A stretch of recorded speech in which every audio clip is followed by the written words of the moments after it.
তো সময়টা ছিল 2019 সালের 9 এপ্রিল।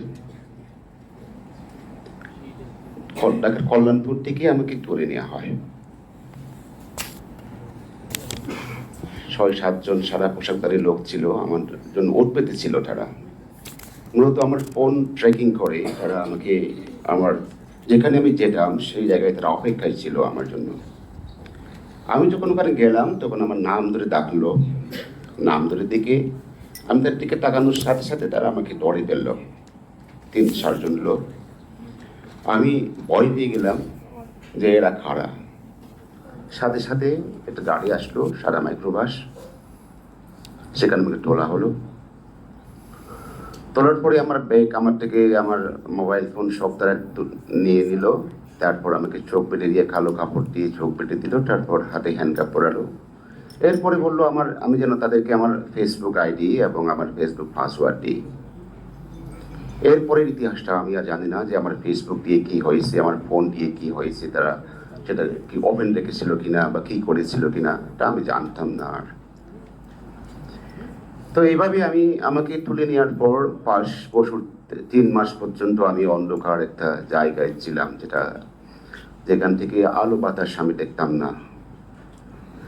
দুনিয়া থেকে বিচ্ছিন্ন একটা দুনিয়ায়, যেটা খবরের সাথে আমরা তুলনা করতে পারি, যে জায়গায় মানুষ একাই থাকে হয়তো, যেটা কোনো আমাদের মধ্যে এটা একটা বিশ্বাস আছে, যে ধর্মীয় বিশ্বাস, যেটা ইসলামের মধ্যে সেটা খুব বেশি করে আছে, যে মানুষ কবরে একাই থাকে বা সেটা আত্মা থাকে। তো আমরাও বিশ্বাস করি যে মানুষ এক একটা ধর্মের মধ্যে এক একটা রকমের বিশ্বাস তো আছে। তো যাই হোক না কেন, আমি বলবো যে এটা একটা মৃত্যুর মতো। মানে এটা মানুষ বেঁচে থাকে তার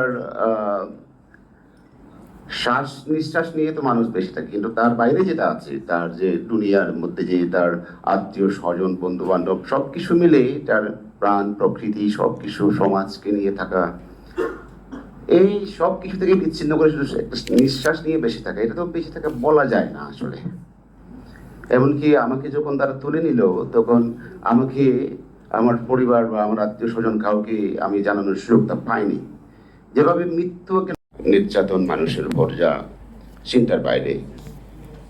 তো এই জিনিসটা, এই ব্যাপারটা শুধু আমার বেলায় যে কথা তা না, আমি তো তার আগের থেকে আমি জানতাম যে এইভাবে দেশে হচ্ছে অনেক দিন ধরে, যে প্র্যাকটিসটা হচ্ছে। আমি জীবন নিয়ে পেরিয়ে আসতে পেরেছি, এটা আমার জন্য সবচেয়ে মানে একটা মিরাকল মনে হয়। অনেকেই কিন্তু আসলে জীবন নিয়ে ফিরে আসতে পারেনি। হয়তো আমি প্রায় সময় দেখি যে সাদা পোশাকে এসে লোকজনকে ধরে নিয়ে যায়, তারপরে তার লাশটা পাওয়া যায়। বলা হয় এনকাউন্টার, ক্রস ফায়ার, এসব নাটক তো আমরা অনেক বছর ধরে দেখে আসছে। সেটা পুরো একদিন 1-2 দিন না, সেটা শুধু গত হাসিনার রেজিমের সময়, যে ফ্যাসিস্ট হাসিনার রেজিমের সময় যে হয়েছে তা না, তার আগেও তো আমরা দেখেছি এরকম প্র্যাকটিসটা আমাদের দেশে হচ্ছিল। সেটা হয় র্যাব করেছে, র্যাব করে, র্যাবের দ্বারা হয়, কোনো পুলিশ করে, কখনো নানা রকম এজেন্সি গোয়েন্দা সংস্থা পায়, এরকম ঘটনা তো নতুন কিছু ছিল না। তো আমি তো সেটাই, এই জন্য আমি নিজেকে একটু ধন্য মনে করি সে জায়গায় আমি অন্তত জীবন নিয়ে ফিরে আসতে পেরেছি। তো যাই হোক, এই ঘটনার পেছনে আসলে কি ছিল, কেন আমাকে তুলে নিয়ে গেল, এটাও কিন্তু একটা আমার কাছে ছিল, যে অদ্ভুত লাগছিল তারা কেন আমাকে তুলে দিল। আমি বারবার প্রশ্ন করেছিলাম তাদেরকে, তোমরা আমাকে কেন এনেছো? ওখানে যখন প্রথম নিল তখন আমি তাদেরকে সেই প্রশ্ন করেছিলাম যে তোমরা আমাকে কেন নিয়ে এসছো, আমাকে কি খুন করবেন আপনারা, আমি কি মেরে ফেলবেন, ক্রস ফায়ারে মারবেন? বারবার আমি দাঁড়িয়ে তাদের সামনে একদম বুক চিরিয়ে আমি বললাম যে তোমরা কেন তোমরা নিয়ে আসলে, ক্রস ফায়ারে দিবেন নাকি, গুলি করেন, অসুবিধা নেই, গুলি করেন, বলেন আপনার লোককে গুলি করতে, কেন বসেছেন আপনারা?